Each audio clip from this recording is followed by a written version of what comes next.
first thing I want to do is I want to talk to you about something I learned during the COVID lockdowns, which was really, really interesting. So what happened is I think we had 50 clients at this point. We had like 6 employees. We weren't nearly as big. We actually had a record month in 2020 and then record year in 2020 and then another record year in 2021 as a result of what the action that I took. But I learned some really cool things. So what happened was right when the lockdowns happened, I started getting emails from clients that were all concerned.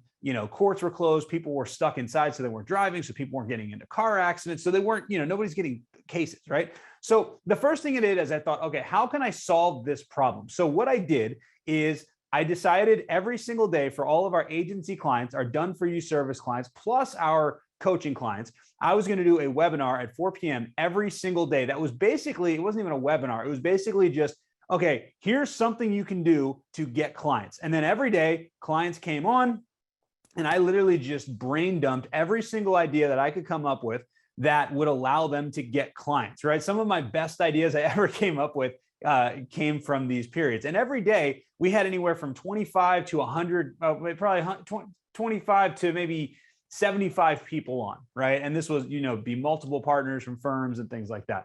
And what happened was I gave some of the best tactics that I've ever given in my entire life, just amazing tactics, all kinds of really cool stuff. And we actually had a lot of firms that implemented the tactics, and several of them had record months in March of 2020 and April of 2020. And these are firms that, they had record months in the middle smack dab of, the pandemic where everyone is indoors, right? So what I did was I solved the problem. And that's one of the things that you have to remember is you have to understand that when something like that happens, there's always a problem that can be solved, right? Now, in doing this, I noticed that there were several firms that got amazing results and had record months, but there was a lot of firms that didn't really do much, right? They didn't really have a lot. They didn't really get great results, right? And I started thinking about this recently because I was like, if we have to do this again, if this is the strategy that we're going to need to take again to save law firms for this upcoming recession, and who knows how bad the recession is going to be, but you know what? I don't want to take any chances. So I want to prepare as best as possible so that our clients are the absolute most prepared for the recession should it come. Because the reality is, I don't want a single client to pause our service with us. I don't want a single client to leave us. And as a result of what I did, we did not lose a single client in March of 2020, in April of 2020. And that was a direct result of the way that we solved this problem. So that's one lesson for you, is that if you figure out the problems that your ideal clients are having and figure out how do you pivot your business so that you can help them solve their problems and get the things that they're looking for, then you're going to be okay, right? But what I found that there's traits of all the clients that had these record months. There's traits that they all had in common that made them successful. And dang, dude, I'm excited for this. I've never heard this before, by the way. This is really good. Yeah, I started thinking about this yesterday, and I started writing it out. I was like, you know what?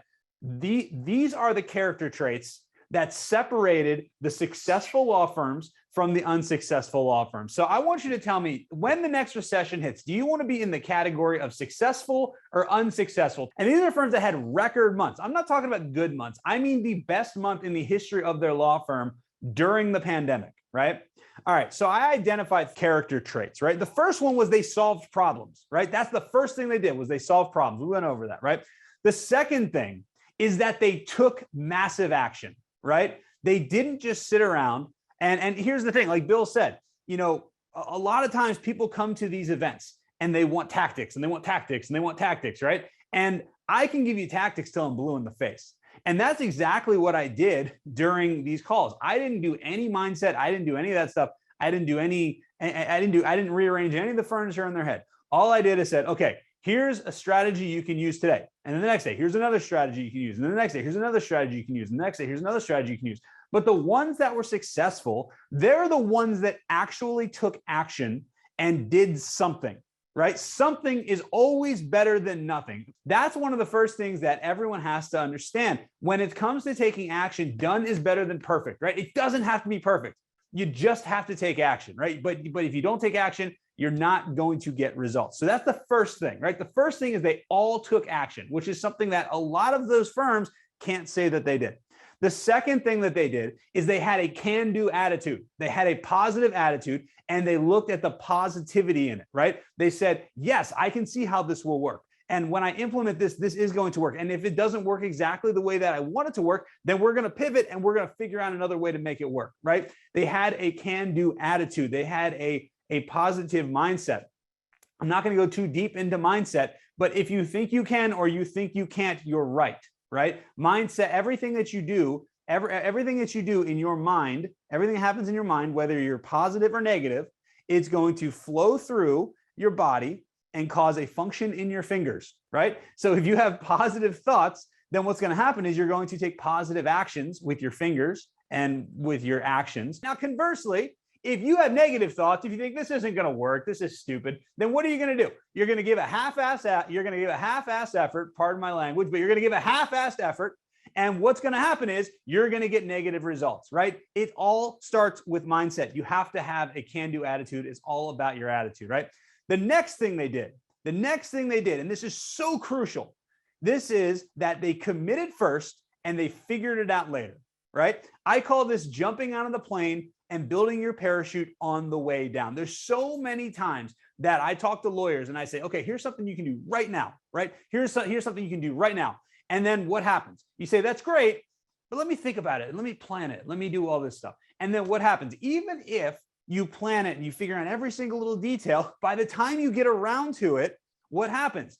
The opportunity is gone. The reason I'm successful, the reason Bill's successful, the reason that so many people that came to my webinars back in March of 2020 were successful is because they committed first and they figured it out later. They took action first and they figured it out later. They jumped down to the plane and they built their parachute on the way down. Now, Google Performance Max. That's the next opportunity right now. Google Performance Max is the next opportunity. And if you like money, if you want to be on it and get this first mover advantage, does anyone know what first mover advantage is? What's funny is that if you can draw a picture of a hamburger, you can probably make a better hamburger than McDonald's. But McDonald's, regardless of the fact that the food's not really that great, the fries are pretty good, but their hamburgers are not really that great. They sell more hamburgers than anyone in the world, right? What do their signs say? Billions sold, right? I think Jerry Seinfeld has a joke about that. Billions sold. He's like, okay, I'll have one, please. But why does McDonald's sell more burgers than anyone else on the planet, right? Cheesecake Factory, Burger King, Checkers.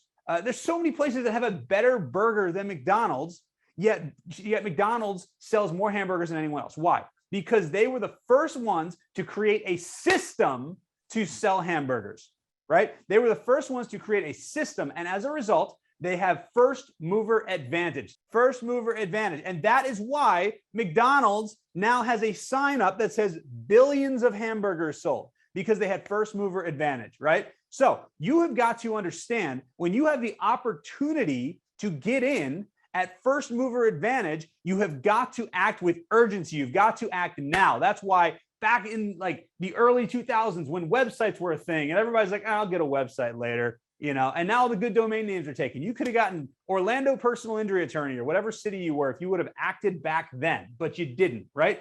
And then Google AdWords came around and people were getting clicks for $4 a piece and getting cases for $10, right? And you said, okay, cool. Well, I'm just going to wait, right? But if you would have done it then, you could have sucked up all the cash, right? And then LSA ads, and now there's Google Performance Max, and there's going to be something else in the future, right? But the important thing is, when you jump on these new things before you're ready, when you commit first, and then you figure it out as you go, that is how you get success. That is the only reason that I'm successful. That's the only reason that Bill is successful. Bill and I, we say, okay, we're going to do an event on this date, and we don't know how we're going to do it. We don't know how we're going to promote it. We don't know who's going to be on it. We don't know anything about it. We don't know what we're going to teach. We don't know anything. But we know we're going to do this event, and it's going to be the best event that any lawyer's ever seen, right? And we do our absolute best to make sure that that comes true. We don't know how we're going to do it when we start, but when we get there, we always seem to have a good event because we get tons and tons and tons of great feedback from all our events, right? So commit first, figure it out later. Next, the next thing, number 4, is they are resourceful, right? They are resourceful. A lot of times lawyers say, I don't have time, I don't have money, I don't have staff, I don't have this, I don't have that, I don't have a big following, I don't have a big email list, I don't have whatever, right? You don't lack resources, you lack resourcefulness, right? Figure out a way to get it done, right? And that's what these guys did. They figured out, how do I use the assets that I have that are maybe not money, like how do I use intangible assets that I have to get these things done, right? How, like a great example is a personal injury attorney who he knows also how to handle speeding tickets, right? So what he did is he used that knowledge of how to handle speeding tickets, and he went around and he said, hey, listen, anyone that refers me business, I'll handle your speeding tickets for the rest of your life, or for the next 10 years or whatever it is, right? Use your resources and be resourceful, right? Nobody here, we live in the wealthiest country in the history of the world. Nobody here has a lack of resources. You have a lack of resourcefulness. Not calling you out, but I'm just saying that's one category. That's one thing that every single one of these lawyers had in common, is that they had a resourcefulness to them that got the job done.